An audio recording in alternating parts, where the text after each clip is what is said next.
ಶಾರದೆ ದಯ ಪಾಲಿಸು ಈ ಬಾಳನು. ಲಾಸ್ಟ್ ಕ್ಲಾಸಲ್ಲಿ ಬಂದು ಕಿರ್ಚಾಫ್ಸ್ ಕರೆಂಟ್ ಲಾ ಮತ್ತು ಕಿರ್ಚಾಫ್ಸ್ ವೋಲ್ಟೇಜ್ ಲಾ ಬಗ್ಗೆ ತಿಳ್ಕೊಂಡಿದ್ದೀವಿ. ಕಿರ್ಚಾಫ್ಸ್ ಕರೆಂಟ್ ಲಾ ಮತ್ತು ಕಿರ್ಚಾಫ್ಸ್ ವೋಲ್ಟೇಜ್ ಲಾ ಬಗ್ಗೆ ಸಂಬಂಧಪಟ್ಟ ಹಾಗೆ ಕೆಲವೊಂದು ಸಿಂಪಲ್ ಪ್ರಾಬ್ಲಮ್ಸನ್ನು ನಾವು ಸಾಲ್ವ್ ಮಾಡಿದ್ದೀವಿ. ಸೊ ಇವತ್ತಿನ ಕ್ಲಾಸಲ್ಲಿ ಬಂದು ನಾವು ಕಾಂಪ್ಲೆಕ್ಸ್ ಸರ್ಕ್ಯೂಟ್ಸ್ನ ನಾವು ಇಲ್ಲಿ ಆ ಒಂದು ಸರ್ಕ್ಯೂಟಲ್ಲಿ ಏನು ನಮಗೆ ಅಲ್ಲಿ ಫೈಂಡ್ ಮಾಡಂತ ಹೇಳಿದ್ದಾನೆ. ಸೊ ಆ ಒಂದು ವ್ಯಾಲ್ಯೂಸನ್ನು ನಾವು ಈ ಒಂದು KCL ಮತ್ತು KVLನ ಅಪ್ಲೈ ಮಾಡಿ ನೋಡೋಣ. ನಾವಿಲ್ಲಿ KCL ಮತ್ತು KVL ಈ ಒಂದು ಲಾಸನ್ನು ಅಪ್ಲೈ ಮಾಡೋದಕ್ಕಿಂತ ಮುಂಚೆ ಕೆಲವೊಂದು ಸ್ಟೆಪ್ಸ್ ಇದೆ. ಆ ಸಜೆಸ್ಟೆಡ್ ಸ್ಟೆಪ್ಸನ್ನು ನಾವೇನು ಮಾಡೋಣ ಅಂತಂದರೆ ತಿಳ್ಕೊಂಡ್ರೆ ಮಾತ್ರ ನಮಗೆ ಈ ಒಂದು ಪ್ರಾಬ್ಲಮ್ಸನ್ನು ಸಾಲ್ವ್ ಮಾಡೋಕ್ಕೆ ಭಾಳ ಈಸಿ ಇರುತ್ತೆ. ಸೊ ಈಗ ಮೊದಲನೇದಾಗಿ ನಾವು ಆ ಸಜೆಸ್ಟೆಡ್ ಸ್ಟೆಪ್ಸ್ ಏನಿದೆ ಅಂತೇಳಿ ಒಂದೊಂದಾಗಿ ನಾವೀಗ ನೋಡೋಣ.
ಕಿರ್ಚಾಫ್ಸ್ನ ಲಾಸನ್ನು ಅಪ್ಲೈ ಮಾಡಿ ನಾವು ಈ ಒಂದು ಪ್ರಾಬ್ಲಮ್ನ ಸಾಲ್ವ್ ಮಾಡೋಣ. ನೀವಿಲ್ಲಿ ನೋಡ್ಬೋದು, ಇಲ್ಲಿ 3 ರೆಸಿಸ್ಟೆನ್ಸನ್ನು ಕನೆಕ್ಟ್ ಮಾಡಿದ್ದಾನೆ ಮತ್ತು ಇಲ್ಲಿ 2 ವೋಲ್ಟೇಜ್ ಸೋರ್ಸ್ ಇದೆ.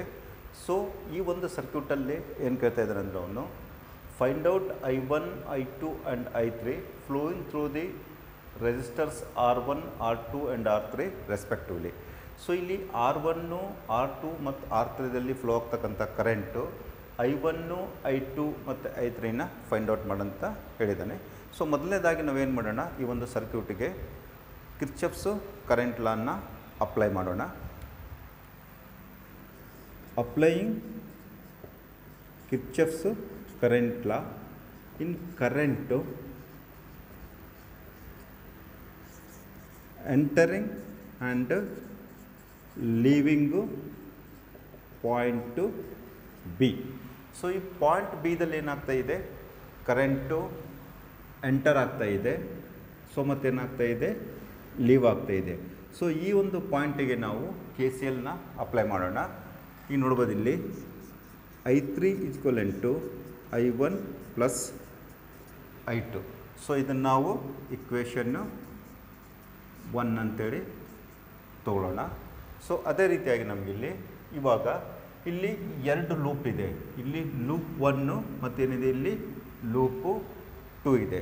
ಸೊ ನಾವೇನು ಮಾಡೋಣ ಅಂತಂದರೆ ಈಗ ಮೊದಲನೇದಾಗಿ ಈ ಲೂಪ್ 1ಗೆ ಏನು ಮಾಡೋಣ ಅಂತಂದ್ರೆ ನಾವು ಕಿರ್ಚಾಫ್ಸ್ ವೋಲ್ಟೇಜ್ ಲಾನ ಅಪ್ಲೈ ಮಾಡೋಣ. So applying Kirchhoff's voltage law ಇನ್ನು ಲೂಪು 1. ಸೊ ಇಲ್ಲಿ ನೋಡ್ಬೋದು, ಇಲ್ಲಿ A, B, E, F, A, B, E, F, A ಇದು ಬಂದು ಲೂಪು 1. ಸೊ ನೀವೀಗ ಯಾವ ಥರ ಬರ್ಕೋಬೋದು ಇದನ್ನು, V1 = I1 R1 plus I3 R3, ಇಲ್ಲಿ I3 R3. ಸೊ ಇದು ಬಂದು ಇಕ್ವೇಷನ್ನು 2. ಸೊ ಅದೇ ರೀತಿಯಾಗಿ ನಾವು ಮತ್ತೆ ಲೂಪ್ 2ಗೆ ಏನು ಮಾಡೋಣ, ನಾವು ಮತ್ತೆ ಕಿರ್ಚಾಫ್ಸ್ ವೋಲ್ಟೇಜ್ ಲಾನ ಅಪ್ಲೈ ಮಾಡೋಣ. Similarly applying Kirchhoff's voltage law ಇನ್ನು ಲೂಪ್ 2. ಸೊ ಲೂಪ್ 2 ನೋಡ್ಬೋದು ನೀವು ಇಲ್ಲಿ B, C, D, E, B. B C D E B. So ಈ ಲೂಪ್ನ ನೀವು ಯಾವ ರೀತಿ ಆದರೂ ತೊಗೋಬೋದು. ನೀವು ಬೇಕಾದರೆ D C B E D ಅಂತೇಳಿ ಸಹ ನಾವೇನು ಮಾಡ್ಬೋದು, ಈ ಲೂಪ್ನ ತೊಗೊಳ್ಬೋದು. ಬಟ್ ನಾನೇನು ಮಾಡಿದ್ದೀನಿ ಅಂತಂದರೆ ಇಲ್ಲಿ B C D E B ಏನು ಮಾಡಿದ್ದೀನಿ ನಾನಿಲ್ಲಿ ಅಪ್ಲೈ ಮಾಡಿದ್ದೀನಿ. ಸೊ ಇಲ್ಲಿ ಬಂದು V2 is equivalent to I2 R2 plus I3 R3. So ಇದು ಬಂದು ಇಕ್ವೇಷನ್ನು 3. ಸೊ ಈಗೇನು ಮಾಡೋಣ ಅಂತಂದ್ರೆ ನಾವು substituting the equation 1 in equation 2 and 3. Equation 2 ಮತ್ತು 3ಗೆ ಇಕ್ವೇಷನ್ 1 ಏನು ಮಾಡೋಣ ನಾವೀಗ ಸಬ್ಸ್ಟಿಟ್ಯೂಟು ಮಾಡೋಣ. ಸಬ್ಸ್ಟಿಟ್ಯೂಟಿಂಗ್ ಇಕ್ವೇಷನ್ 1 ಇನ್ನು ಇಕ್ವೇಷನ್ 2 ಆ್ಯಂಡ್ ಇಕ್ವೇಷನ್ 3. ಸೊ ಈಗ ಯಾವ ರೀತಿ ಬರ್ಕೋಬೋದು ನಾವು ಇದನ್ನು, ಇಲ್ಲಿ ಫಸ್ಟ್ ಬಂದು V1 equivalent to ಇಲ್ಲಿ I1 R1 plus I1 plus I2 into R3. So ಅದೇ ರೀತಿಯಾಗಿ V2 equivalent to I2 R2 plus I1 plus I2 into R3. So ಈ ಒಂದು ಇಕ್ವೇಷನ್ನ ನಾವೇನು ಮಾಡೋಣ ಈಗ ಸಿಂಪ್ಲಿಫೈ ಮಾಡೋಣ. ಸೊ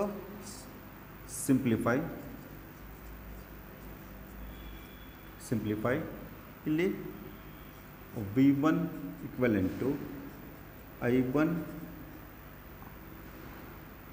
R1 ಇಲ್ಲಿ R1 plus R3 into I1 plus I2 into R3.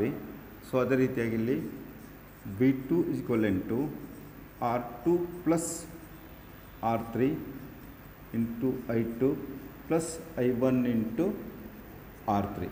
So ಇದು ಬಂದು ಇಕ್ವೇಷನ್ 4.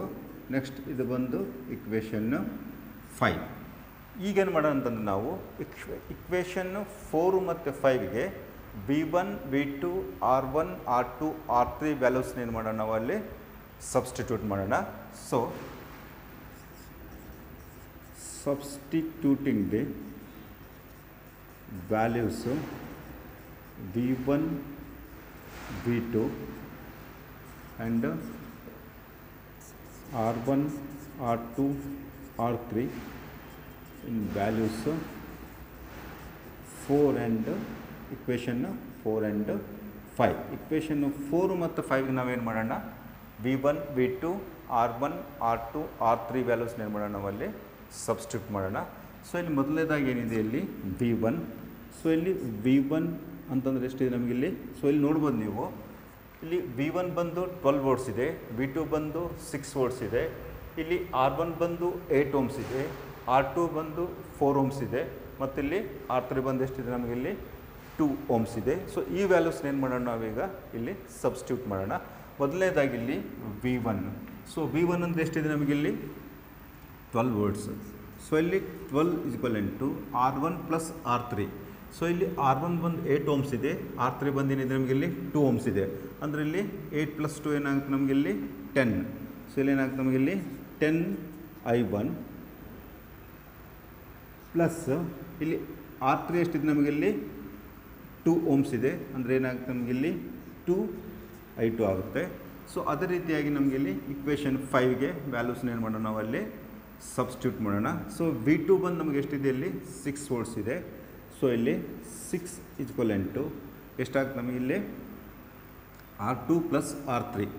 R2 ಬಂದು 4 ಓಮ್ಸ್ ಇದೆ, R3 ಬಂದು 2 ಓಮ್ಸ್ ಇದೆ. 4 ಪ್ಲಸ್ 2 ಎಷ್ಟಾಗುತ್ತೆ ನಮಗಲ್ಲಿ 6 ಆಗುತ್ತೆ. ಅಂದರೆ ಇಲ್ಲಿ 6 I2 ಪ್ಲಸ್ ಏನಿದೆ ನಮಗಿಲ್ಲಿ R3 ಅಂದರೆ 2 I1. ಸೊ ಇದು ಬಂದು ಇಕ್ವೇಷನ್ 6 ಇದು ಬಂದು ಇಕ್ವೇಷನ್ 7.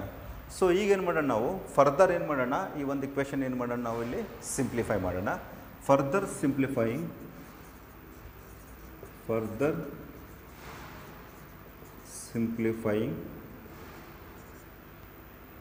These equations. ಈ ಇಕ್ವೇಷನ್ಸ್ ಏನು ಮಾಡೋಣ ನಾವು ಮತ್ತೆ ಸಿಂಪ್ಲಿಫೈ ಮಾಡೋಣ. ಇಲ್ಲಿ ನೋಡ್ಬೋದು ನೀವು ಇಲ್ಲಿ 2 6 2 5 ಜಾ, ಸೊ ಇಲ್ಲಿ ಏನಾಗ್ತಿಲ್ಲಿ 2 1 ಜಾ. So ನಮಗೇನಾಗ್ತಿಲ್ಲಿ 6 = 5i1 plus i2. So ಇದು ಬಂದು ಇಕ್ವೇಷನ್ 8. ಸೊ ಅದೇ ರೀತಿಯಾಗಿ ಇದನ್ನು 2 3 ಜಾ 2 3 ಜಾ ಮತ್ತು ಏನಾಗ್ತಾ 2 1 ಜಾ ಅಂದರೆ ಏನಾಗ್ತದೆ ನಮಗೆ ಇಲ್ಲಿ 3 = 3i2 ಪ್ಲಸ್ ಏನಾಗ್ತದೆ ನಮಗೆ ಇಲ್ಲಿ i1. ಸೊ ಇದು ಬಂದು ಇಕ್ವೇಷನ್ನು 9. ಸೊ ಈಗ ನಾವೇನು ಮಾಡೋಣ ಅಂತಂದರೆ ಇಕ್ವೇಷನ್ 8ಗೆ 3 ಏನು ಮಾಡೋಣ ನಾವು ಮಲ್ಟಿಪ್ಲೈ ಮಾಡೋಣ. Multiplying equation 8/3.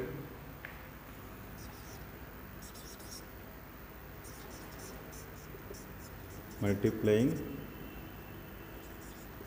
ಇಕ್ವೇಷನ್ 8/3. ಸೊ ನೋಡ್ಬೋದು ಇಲ್ಲಿ ಇಕ್ವೇಷನ್ 8ಗೆ ಏನು ಮಾಡ್ತೀವಿ ನಾವು ಇಲ್ಲಿ 3 ಏನು ಮಾಡ್ತೀವಿ ನಾವು ಇಲ್ಲಿ ಮಲ್ಟಿಪ್ಲೈ ಮಾಡ್ತೀವಿ. ಸೊ ಇಲ್ಲಿ 6 × 3 18 = 3 × 5 15i1 ಪ್ಲಸ್ 3i2. ಇದು ಬಂದು ಇಕ್ವೇಷನ್ 10. ಇಕ್ವೇಷನ್ ಬಂದಿದೆ ಇದು ಇಕ್ವೇಷನ್ 10. ಇವಾಗ ಸಬ್ಸ್ಟ್ರಾಕ್ಟಿಂಗ್ ಇಕ್ವೇಷನ್ 9 ಫ್ರಮ್ ಇಕ್ವೇಷನ್ 10 ನೋಡ್ಬೋದು. ಈಗ ಸಬ್ಸ್ಟ್ರಾಕ್ಟಿಂಗ್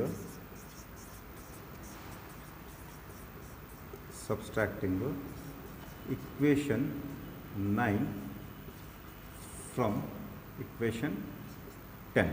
ಸೊ ನಮಗೆ ಇಕ್ವೇಷನ್ 10 ಎಷ್ಟಿದೆ ಇಲ್ಲಿ 18 = 15i1 ಪ್ಲಸ್ 3i2. ಸೊ ಈಗ ಇಕ್ವೇಷನ್ 9 ಎಲ್ಲಿದೆ ನಮಗಿಲ್ಲಿ ಇಕ್ವೇಷನ್ 9 ಬಂದು ಏನಾಯ್ತು ನಮಗಿಲ್ಲಿ 3 =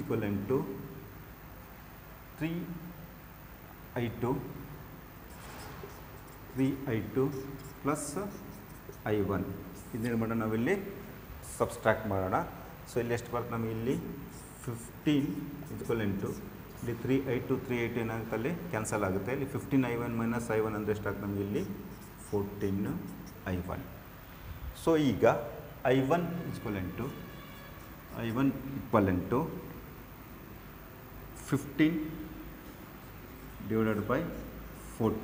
ಸೊ ನಮಗೆ ಎಷ್ಟು ಬರುತ್ತೆ ಇಲ್ಲಿ 1.07 ಆಂಪಿಯರ್ಸ್.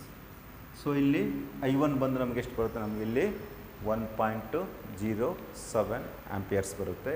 ಇವಾಗ ನಾವು i1 ವ್ಯಾಲ್ಯೂಸನ್ನು ನಾವೇನು ಮಾಡೋಣ ಇಲ್ಲಿ ಇಕ್ವೇಷನ್ಗೆ 9ಗೆ ಏನು ಮಾಡೋಣ ನಾವಲ್ಲಿ ಅದನ್ನು ಸಬ್ಸ್ಟಿಟ್ಯೂಟ್ ಮಾಡೋಣ. ಸೊ ಇಲ್ಲಿ substituting the value of i1 in equation 9. So equation 9ಗೆ ಏನು ಮಾಡೋಣ ನಾವು i1 ವ್ಯಾಲ್ಯೂಸನ್ನು ನಾವು ಅಲ್ಲಿ ಸಬ್ಸ್ಟಿಟ್ಯೂಟ್ ಮಾಡೋಣ. ಸೊ ಇಲ್ಲಿ 3 = ಎಷ್ಟಿದೆ 3i2 ಪ್ಲಸ್ ಇಲ್ಲಿ i1 ಎಷ್ಟಿದೆ ನಮಗೆ ಇಲ್ಲಿ 1.07. ಸೊ 1.07. ಸೊ ಇದನ್ನು ನಾವು ಯಾವ ರೀತಿ ಬರ್ಕೋಬೋದು ಇಲ್ಲಿ i2 = 3 ಮೈನಸ್ 1.07/3. ಸೊ ಇದನ್ನು ನಾವು ಸಬ್ಸ್ಟ್ರಾಕ್ಟ್ ಮಾಡಿ ಡಿವಿಷನ್ ಮಾಡೋದು ನಮಗೆ ಎಷ್ಟು ಬರುತ್ತೆ ಅಲ್ಲಿ 0.64 ಆಂಪ್ಸ್ ಬರುತ್ತೆ. ಎಷ್ಟು ಬರುತ್ತೆ ನಮಗೆ ಇಲ್ಲಿ 0.64 ಆಂಪ್ಸ್ ಬರುತ್ತೆ. ಅಂದರೆ ಇಲ್ಲಿ i2 = 0.64 ಆಂಪಿಯರ್ಸ್. ಸೊ ನಮಗಿಲ್ಲಿ i1 ವ್ಯಾಲ್ಯೂ ಬಂತು. ನೆಕ್ಸ್ಟ್ ಏನು ಬಂತು ನಮಗಿಲ್ಲಿ i2 ವ್ಯಾಲ್ಯೂ ಬಂದಿದೆ. ಸೊ ನಮ್ಗೆ I3 ಯಾವ ರೀತಿ ಫೈಂಡ್ ಔಟ್ ಮಾಡೋಕ್ಕಂತ ನಿಮಗೆ ಗೊತ್ತು ಆಲ್ರೆಡಿ. ಸೊ ಇಲ್ಲಿ I3 = I1 plus I2. So ನಮಗಿಲ್ಲಿ I1 ಎಷ್ಟಿದೆ, ಇಲ್ಲಿ I1 ಬಂದು 1.07 ಪ್ಲಸ್ I2 ಎಷ್ಟಿದೆ 0.64. ಸೊ ಇವೆರಡನ್ನ ಆ್ಯಡ್ ಮಾಡಿದ್ರೆ ನಮಗೆ ಎಷ್ಟು ಬರುತ್ತೆ, ಇಲ್ಲಿ 1.71 ಆಮ್ಸ್. ಸೊ ಇಲ್ಲಿ I3 ಬಂದು ಏನಿದೆ ನಮಗೆ ಇಲ್ಲಿ 1.71 ಆಂಪಿಯರ್ಸ್ ಇದೆ. ಸೊ ಈ ಕೊಟ್ಟಿರ್ತಕ್ಕಂಥ ಸರ್ಕ್ಯೂಟಲ್ಲಿ ನಾವೇನು ಮಾಡಿದ್ವಿ ಅಂದರೆ I1, I2 ಮತ್ತು I3 ಏನು ಮಾಡಿದ್ವಿ ನಾವಿಲ್ಲಿ ಫೈಂಡ್ ಔಟು ಮಾಡಿದ್ದೀವಿ. ಸೊ ಈ ರೀತಿಯಾಗಿ ನಾವು ಕಿರ್ಚಾಫ್ಸ್ ಲಾಸನ್ನು ಅಪ್ಲೈ ಮಾಡಿಕೊಂಡು ನಾವು ಈ ಒಂದು ಪ್ರಾಬ್ಲಮ್ಸನ್ನು ಸಾಲ್ವ್ ಮಾಡಬೇಕಾಗುತ್ತೆ. ಈಗ ಮತ್ತೊಂದು ಪ್ರಾಬ್ಲಮ್ನ ನೋಡೋಣ. ಸೊ ಇಲ್ಲಿ ಸರ್ಕ್ಯೂಟಲ್ಲಿ ನೋಡ್ಬೋದು ನಿಮಗಿಲ್ಲಿ ಯಾವ ರೀತಿ ಇದೆ ಅಂಥೇಳಿ. ಸೊ ಈ ಒಂದು ಸರ್ಕ್ಯೂಟಲ್ಲಿ ಅವನು ಏನು ಹೇಳ್ತಾ ಇದ್ದಾನೆ ಅಂತಂದರೆ find out current in each branch and battery. ಈ ಒಂದು ಈಚ್ ಬ್ರ್ಯಾಂಚಲ್ಲಿ ಕರೆಂಟು ಮತ್ತು ಆ ಒಂದು ಬ್ಯಾಟ್ರಿಯಲ್ಲಿ ಎಷ್ಟು ಕರೆಂಟ್ ಇದೆ ಅಂತಕ್ಕಂಥದ್ದನ್ನು ಫೈಂಡ್ ಔಟ್ ಮಾಡಬೇಕು. ಸೊ ಫಸ್ಟು ಬಂದು ನಾವು ಸಜೆಸ್ಟೆಡ್ ಸ್ಟೆಪ್ಸ್ ಏನಿದಾವಲ್ಲ ಆ ಸ್ಟೆಪ್ಸ್ ಪ್ರಕಾರ ಏನು ಮಾಡಿದೆವು ಅಂತಂದ್ರೆ ನಾವಿಲ್ಲಿ ಕರೆಂಟ್ ಡೈರೆಕ್ಷನ್ಸನ್ನು, ಆಮೇಲೆ ಈ ಲೂಪ್ ಡೈರೆಕ್ಷನ್ಸನ್ನು ಮತ್ತು ಲೂಪನ್ನು ಏನು ಮಾಡಿದ್ದೀವಿ ಅಂತಂದ್ರೆ ನಾವು ಆಲ್ರೆಡಿ ಇಲ್ಲಿ ತೆಗೆದುಕೊಂಡಿದ್ದೀವಿ. ಸೊ ಅಕಾರ್ಡಿಂಗ್ ಟು ಸಜೆಸ್ಟೆಡ್ ಪ್ರಕಾರನೇ ನಾವು ಏನು ಮಾಡೋಕ್ಕಾಗುತ್ತೆ ಅಂದರೆ ಈ ಓಮ್ಸ್ ಲಾನ ನಾವೇನು ಮಾಡೋಕ್ಕಾಗುತ್ತೆ ಅಂದರೆ ಇಲ್ಲಿ ಅಪ್ಲೈ ಮಾಡಿ ಪ್ರಾಬ್ಲಮ್ನ ಸಾಲ್ವ್ ಮಾಡಬೇಕಾಗುತ್ತೆ. ಎಲ್ಲಿ ಪ್ಲಸ್ ಬರುತ್ತೆ, ಎಲ್ಲಿ ಮೈನಸ್ ಬರುತ್ತೆ ಅಂತಕ್ಕಂಥದ್ದು ನಮಗೇನಾಗುತ್ತೆ ಈ ಒಂದು ಪ್ರಾಬ್ಲಮ್ ಸಾಲ್ವ್ ಮಾಡಬೇಕಾದ್ರೆ ಭಾಳ ಇಂಪಾರ್ಟೆಂಟ್ ಇರುತ್ತೆ. ಸೊ ಮೊದಲನೇದಾಗಿ ನಾವೇನು ಮಾಡೋಣ ಅಂತಂದರೆ ಈ ಒಂದು ಲೂಪ್ 1ಗೆ ಏನು ಮಾಡೋಣ ಅಂತಂದರೆ ನಾವು ಈ ಕಿರ್ಚಾಫ್ಸ್ ವೋಲ್ಟೇಜ್ ಲಾನ ಅಪ್ಲೈ ಮಾಡೋಣ. ಸೊ ನೋಡ್ರಿ, applying the KVL in loop 1. So ಈ ಲೂಪ್ 1ಗೆ ಏನು ಮಾಡೋಣ ನಾವು ಕಿರ್ಚಾಫ್ಸ್ ವೋಲ್ಟೇಜ್ ಲಾನ ಅಪ್ಲೈ ಮಾಡೋಣ. ಸೊ ಇಲ್ಲಿ ಲೂಪ್ 1 ನೋಡ್ಬೋದು ABCA. ಸೊ ಲೂಪ್ 1 ಬಂದು ABCA. ಸೊ ಇಲ್ಲಿ ನೋಡ್ರಿ, ಇಲ್ಲಿ ಫಸ್ಟಿಗೆ ಒಂದು ಇಲ್ಲಿ ಏನಿದೆ ನಮಗಿಲ್ಲಿ I2 ಪ್ಲಸ್ 3I2 ಪ್ಲಸ್ ಏನಿದೆ ಇಲ್ಲಿ 2I1 ಮೈನಸ್ 4.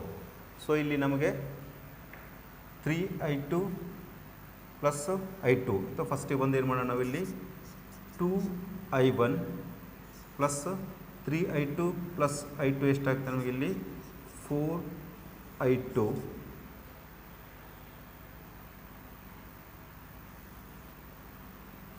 = 4 ಅಂತ ಏನು ಮಾಡೋಣ ನಾವು ಈ ಇಕ್ವೇಷನ್ನ ತೊಗೊಳ್ಳೋಣ. ಸೊ ಮತ್ತೆ ನಾವು ಏನು ಮಾಡೋಣ, ಇಲ್ಲಿ 2 1 ಜ 2 2 ಜ ಮತ್ತು ನಮಗಿಲ್ಲಿ 2 2 ಜ ಹೋಗುತ್ತೆ. ಸೊ ಇಲ್ಲಿ ಬಂದು I1 ಪ್ಲಸ್ 2I2 = 2. ಸೊ ಇದು ಬಂದು ನಮಗಿಲ್ಲಿ ಇಕ್ವೇಷನ್ನು 1. ಇಲ್ಲಿ ಮತ್ತೊಮ್ಮೆ ನೋಡಿ, ಇಲ್ಲಿ applying the KVL in loop ABCA. So ಇಲ್ಲಿ I2 plus 3I2 plus 2I1 minus 4 = 0. ಅದೇ ರೀತಿಯಾಗಿ ನಾವೇನು ಮಾಡಿವಿ ಅಂತಂದರೆ ಇಲ್ಲಿ 2I1 plus 3I2 plus I2 ಎಷ್ಟಾಗ್ತದೆ ನಮಗೆ ಇಲ್ಲಿ 4I2 = 4. ಸೊ ನಾವೇನು ಮಾಡಿದ್ವಿ ಅಂದರೆ ಇಲ್ಲಿ ಅದನ್ನು ಮತ್ತೆ ಸಿಂಪ್ಲಿಫೈ ಆಗಿ ಏನು ಮಾಡಿದ್ವಿ ನಾವಿಲ್ಲಿ I1 ಪ್ಲಸ್ 2I2 = 0. ಇದು ಬಂದೇನಾಗ್ತಿದೆ ಇಕ್ವೇಷನ್ನು 2. ಈಗ ಕಿರ್ಚಾಫ್ಸ್ ವೋಲ್ಟೇಜ್ ಲಾನ್ನ ನಾವು ಲೂಪು 2ಗೆ ಏನು ಮಾಡೋಣ ನಾವಿಲ್ಲಿ ಅಪ್ಲೈ ಮಾಡೋಣ. So applying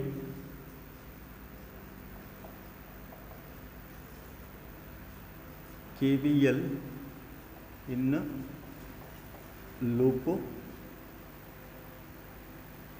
2. ಸೊ ಲೂಪ್ 2 ನೋಡ್ರಿ ACDA. So ACDA. ಸೊ ಈಗ ನೋಡಿ, ಇಲ್ಲಿ ಫಸ್ಟ್ ಬಂದಲ್ಲಿ 4 ಮೈನಸ್ 2I1 ಇಲ್ಲಿ ಮೈನಸ್. ಸೊ ಇಲ್ಲಿ I1 ಮೈನಸ್ I2 ಇಲ್ಲಿ ಏನಾಗ್ತಾಯಿದೆ, ಎರಡು ಕರೆಂಟ್ ಬರ್ತಾಯಿದೆ. ಸೊ ಅದರ ಸಲುವಾಗಿ ಏನು ಮಾಡಿದ್ವಿ ನಾವು ಇಲ್ಲಿ I1 ಮೈನಸ್ I2 ತೊಗೊಂಡಿದ್ದೀವಿ. ಇಲ್ಲಿ ನೋಡ್ಬೋದು, ಇಲ್ಲಿ 5 I1 ಮೈನಸ್ I2 ಮತ್ತು ಇಲ್ಲಿ ಮೈನಸ್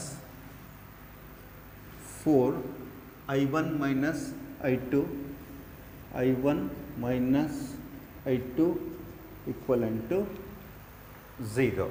ಸೊ ಇಲ್ಲಿ 4 minus 2I1 minus 5 into I1 5I1 minus into minus plus 5 into I2 5I2. So ಇಲ್ಲಿ minus 4 into I1 4I1 minus into minus plus 4 into I2 4I2 equivalent to 0. So ಈಗ next ಬಂದು ನಮಗಿಲ್ಲಿ 4 minus ಇಲ್ಲಿ 5I1 2I1 7 plus 4I1 ಎಷ್ಟಾಗ್ತದೆ ನಮಗಿಲ್ಲಿ 11I1 plus 5I2 plus ಏನಾಗ್ತದೆ ನಮಗಿಲ್ಲಿ 4I2 ಎಷ್ಟಾಗ್ತದೆ ನಮಗಿಲ್ಲಿ 9I2 ಈಕ್ವಲೆಂಟು 0. ಅಥವಾ 11I1 ಮೈನಸ್ 9I2 ಈಕ್ವಲೆಂಟು 4 ಅಂತ ಏನು ಮಾಡ್ಬೋದು ನಾವಿಲ್ಲಿ ತೆಗೆದುಕೊಳ್ಬೋದು. ಇವಾಗ ನಾವು ಇದನ್ನು ಬಂದು ಇಕ್ವೇಷನ್ 2 ಅಂತೇಳಿ ಕರೆಯೋಣ. ಸೊ ನಾವು ಈ ಇಕ್ವೇಷನ್ 1 ಮತ್ತು ಇಕ್ವೇಷನ್ 2ನ ಸಾಲ್ವ್ ಮಾಡಿದಾಗ by solving equation 1 and 2 we get. So ನಾವು ಆ ಒಂದು ಇಕ್ವೇಷನ್ನ ಯಾವ ರೀತಿ ಸಾಲ್ವ್ ಮಾಡ್ಬೇಕಂತೇಳಿ ನಾವು ಲಾಸ್ಟ್ ಪ್ರಾಬ್ಲಮಲ್ಲಿ ನೋಡಿದ್ದೀವಿ. ಸೊ ಈಗ ನಮಗೆ ಎಷ್ಟು ಬರುತ್ತೆ ಈ 1 ಆ್ಯಂಡ್ 2 ಸಾಲ್ವ್ ಮಾಡಿದ ನಮಗಿಲ್ಲಿ I1 equivalent 0.8388 and IT equivalent 0.5806 amps. So ಅದೇ ರೀತಿಯಾಗಿ ಇಲ್ಲಿ I1 minus I2 equivalent 0.8388 minus 0.5806. So equivalent ಎಷ್ಟು ಬರುತ್ತೆ ನಮಗಿಲ್ಲಿ 0.2582 ಆಮ್ಸ್. ಸೊ ಈ ರೀತಿಯಾಗಿ ಏನು ಮಾಡ್ಬೋದು ನಾವು ಈ ಒಂದು ಪ್ರಾಬ್ಲಮ್ನ ಏನು ಮಾಡ್ಬೋದು ಸಾಲ್ವ್ ಮಾಡ್ಬೋದು. ಅದೇ ರೀತಿಯಾಗಿ ನಮಗಿಲ್ಲಿ ಕರೆಂಟ್ ಇನ್ನು ಸೊ ನಮಗಿಲ್ಲಿ ಕರೆಂಟ್ ಇನ್ನು ಬ್ಯಾಟ್ರಿ ಬಂದು ಎಷ್ಟಿದೆ ಕರೆಂಟ್ ಇನ್ ಬ್ಯಾಟ್ರಿ ಬಂದು ಎಷ್ಟಿದೆ ನಮಗಿಲ್ಲಿ I1. ಸೊ ಎಷ್ಟಿದೆ ನಮಗಿಲ್ಲಿ I1 ಬಂದು 0.8388 ಆಮ್ಸು. ಸೊ ಅದೇ ರೀತಿಯಾಗಿ current in 1 ohm and 3 ohm resistors. So ಇಲ್ಲಿ current in 1 ohm and 3 ohm resistors equivalent ಎಷ್ಟು ಬಂತು ನಮಗಿಲ್ಲಿ I2 ಎಷ್ಟು ಬಂದಿದೆ ನಮಗಿಲ್ಲಿ I2 ಈಕ್ವಲೆಂಟು 0.5806 ಆಮ್ಸ್. ಸೊ ಅದೇ ರೀತಿಯಾಗಿ ನಮಗಿಲ್ಲಿ current in 4 ohm and 5 ohm resistance. So current ಇನ್ನು 4 ohms and 5 ohms resistors. So ಇಲ್ಲಿ I1 ಮೈನಸ್ I2 ಈಕ್ವಲೆಂಟು ಎಷ್ಟು ಬಂತು ನಮಗಿಲ್ಲಿ 0.2582 ಆಂಪಿಯರ್ಸ್. So 0.2582 amps. ಸೊ ಈ ಸರ್ಕ್ಯೂಟಲ್ಲಿರ್ತಕ್ಕಂಥ ಎಲ್ಲ ಬ್ರ್ಯಾಂಚಿನ ಕರೆಂಟನ್ನು ಏನು ಮಾಡಿದ್ವಿ ನಾವಿಲ್ಲಿ ಫೈಂಡ್ ಔಟ್ ಮಾಡಿದ್ವಿ. ಅದೇ ರೀತಿಯಾಗಿ ಬ್ಯಾಟ್ರಿಯಲ್ಲಿ ಎಷ್ಟು ಕರೆಂಟ್ ಇದೆ ಅಂತಕ್ಕಂಥ ಸಮೇತ ನಾವೇನು ಮಾಡಿದ್ವಿ ಇಲ್ಲಿ ಫೈಂಡ್ ಔಟ್ ಮಾಡಿದ್ವಿ. ಸೊ ಈ ರೀತಿಯಾಗಿ ನಾವೇನು ಮಾಡೋದಂದರೆ ಈ ಒಂದು ಕಿರ್ಚಾಫ್ಸ್ ಲಾನ ಅಪ್ಲೈ ಮಾಡಿಕೊಂಡು ನಾವು ಈ ಕಾಂಪ್ಲೆಕ್ಸ್ ಸರ್ಕ್ಯೂಟಲ್ಲಿರ್ತಕ್ಕಂಥ ವ್ಯಾಲ್ಯೂಸನ್ನು ಏನು ಮಾಡ್ಬೋದು ನಾವು ಫೈಂಡ್ ಔಟ್ ಮಾಡ್ಬೋದು. Thank you students.